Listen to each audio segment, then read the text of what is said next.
Welcome to That's the Word, wholesome tales for the whole family.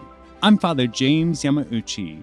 Today's story, How to Fail an Exam. The day was sunny for the officer examinations. The young men were lined up, determined to join the upper ranks of the military.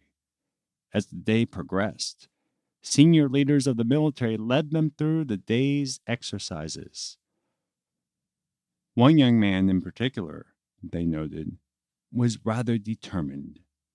The military brass admired someone with the fire and determination for getting everything right. They would keep their eyes on this one. Partway through the day was the cavalry examinations. The men mounted their horses and began to ride. Again, this one particular young man distinguished himself. The examiners took notes. Then, suddenly, his horse stumbled, and he was down. This young man who showed so much promise earlier in the day was on the ground. The examiners were horrified to see his leg was terribly mangled and clearly broken. They shook their heads in disappointment. There was no way he was going to finish the examination today. They turned back to the other riders. One of the examiners glanced over and noted something. The young man was crawling his way along the ground. He could see the pain shooting through his face as he wiggled, inch by inch, across the field. He was headed for a maple tree. One by one, the other examiners noticed. They saw him stand up on one leg and cut down some branches. In the middle of an examination, after suffering a horrific injury, this young man was making himself a splint. Once he finished the splint, to the examiner's further shock, he hobbled back to his horse. With a groan of pain, he hauled himself up onto the beast. Then he was on. He kicked the horse's sides and rode back into the exam. The examiners could not believe their eyes. He still failed the exam. To be fair, he did fall and injure himself horribly. Not a great move in the middle of a battle. But the military brass was impressed nonetheless. And when the young man took the test again 4 years later, he passed with flying colors. This young man would go on to see a very interesting military career. Due to military corruption, he was promoted up the ranks and then rapidly demoted multiple times for his integrity and commitment to duty.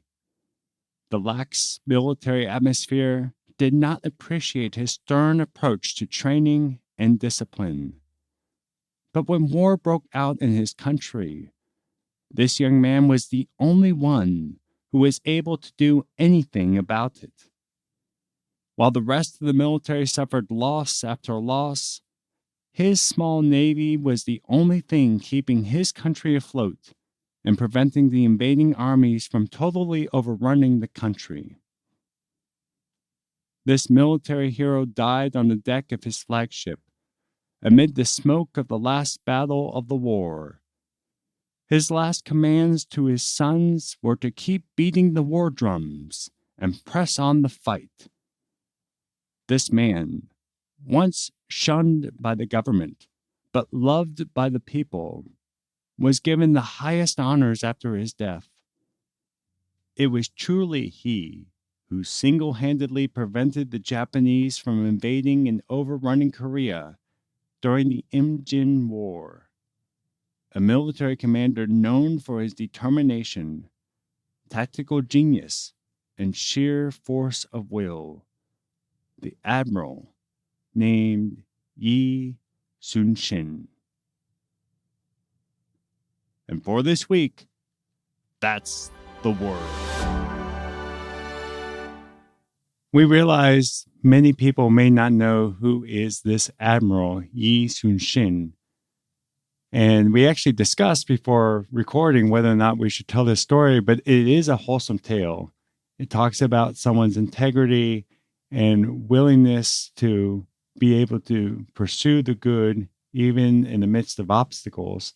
And so we decided to proceed with that.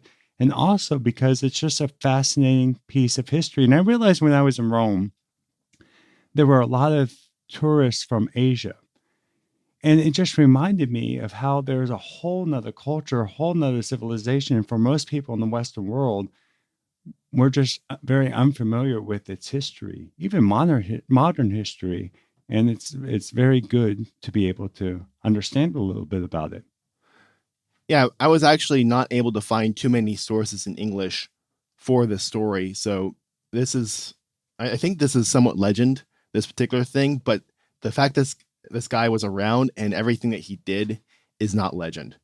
So if you go to our story extras page for this story, How to Fail an Exam, we do actually have a little mini series on YouTube that we'll share there that goes into his life and his military career in this war between Korea and Japan. And just to clarify, this is something that we used as a resource. So it was something on YouTube that we were able to utilize to make this story. Yes. So some fascinating things about this war. So the Japanese army, because they've been very well trained in land battles because they've been in civil war for the last 100 years. So they just been recently reunited. Japan been reunited. So the shogun says, what do I do with all these guys who are trying to tear each other apart? I know, let's send them to Korea. Actually, wanted to send them to China, but Korea was in the way. So they went to Korea first. So they land in Korea. They overrun Korea. I mean, there's not really even a contest there. They're in Seoul. They're in Pyongyang. The court of the Korean king is, I'm not sure if he's a king or emperor, but the court of the Korean ruling class is pretty much fleeing to China at this point. And then the invasion stops because they can't supply the army because Admiral Yi here, Yi Sun-shin, is going through and just demolishing their navy and their supply lines from Japan. Fascinating thing, though, about this commander of the Japanese forces. He is a guy by the name of Konishi Yukinaga, a daimyo, and he was a Catholic. So and just to be clear, we're talking about the late 17th century. 16th century. So sorry, 16th century. Yes, end of the 1500s. Yes. So this is the very narrow point in time when Catholicism was accepted in Japanese culture. And we hear about St. Francis Xavier converting a lot of people high up in the Japanese establishment. And this daimyo, this lord, Yukinaga, is one of them who was converted to Catholicism. Now, in a series of really bad political moves, the Catholics were eventually taken out of that. Yukinaga, for his part, was on the wrong side of a succession conflict, and so was told to commit harikari. He refused, and so he was beheaded. He refused because he's Christian, so he's not going to commit suicide. Mm-hmm. If you enjoy That's the Word, please share the word.